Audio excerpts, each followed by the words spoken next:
नमस्कार, मी पंजाब 1, 2, 3 जुलैला मात्र तुमच्या इकडे मुसळधार पाऊस पडणार आहे. विदर्भ, पूर्व विदर्भ 6 जिल्हे आणि पश्चिम विदर्भ 5, 11 जिल्ह्यामध्ये मुसळधार पाऊस पडणार आहे. कुठं अतिवृष्टी होणार आहे, कुठं भाग बदलत पाऊस पडणार आहे, कुठं रिमझिम पडणार आहे.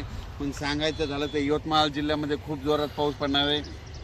चंद्रपूरकर देखील खूप पडणार आहे, नागपूरकडे देखील खूप पडणार आहे, अमरावतीकडे जोरात पडणार आहे, अकोल्याकडे जोरात पडणार आहे, वाशिम जिल्हा जोरात राहणार आहे, हिंगोलीकडे राहणार आहे, त्याच्यानंतर अकोला बुलढाणा जास्त राहणार आहे, जळगाव जामोद घाटाच्या खाली जास्त राहणार आहे, जळगावला जास्त राहणार आहे. तिकडे पाऊस पडत असल्यामुळे त्याच्यामुळे जालन्याला देखील पाऊस पडणार आहे, संभाजीनगरला देखील पडणार आहे. म्हणजे सांगायचं झालं तर पूर्व आणि पश्चिम विदर्भ 11 जिल्ह्यामध्ये चांगला पाऊस पडणार आहे.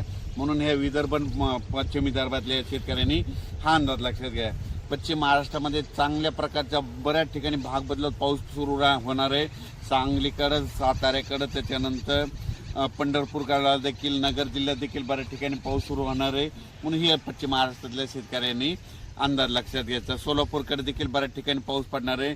त्याच्यानंतर कोकणपट्टी आणि घाटमाथ्यावरल्या भागातल्या सर्व जनतेला आणि शेतकऱ्याला सांगू इच्छितो की कोकणपट्टी घाटमाथ्यावरला पाऊस मात्र कायम चालूच राहणार आहे, ते काय बंद होणार नाही. म्हणून हे त्यांनी लक्षात घेतलं. त्याच्यानंतर आता उत्तर महाराष्ट्राकडे वळू. उत्तर महाराष्ट्राकडे सांगायचं झालं तर नाशिक जिल्ह्याकडे जोरदार पाऊस सुरू राहणार आहे, त्यांचा पाऊस काही बंद होणार नाही. म्हणून हा अंदाज त्यांनी लक्षात घ्यायचा. धुळे, नंदुरबार, जळगाव या 40गाव, पारोळा या ठिकाणी 3 जुलैपर्यंत जोराचा पाऊस राहणार आहे. म्हणून हे अंदाज लक्षात घ्यायचा.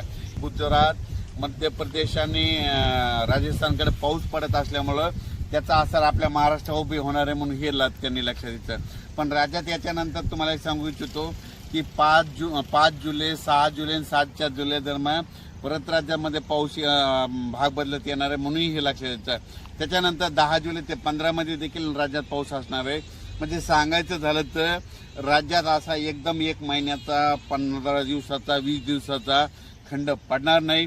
पाऊस येतच राहणार. आज ह्या भागात राहिला तर दुसऱ्या भागात राहील, पण राज्यात पाऊस कंटिन्यू चालूच राहणार आहे. अचानक वातावरणात बदल झाला तर लगेच एक मेसेज दिला जाईल. धन्यवाद.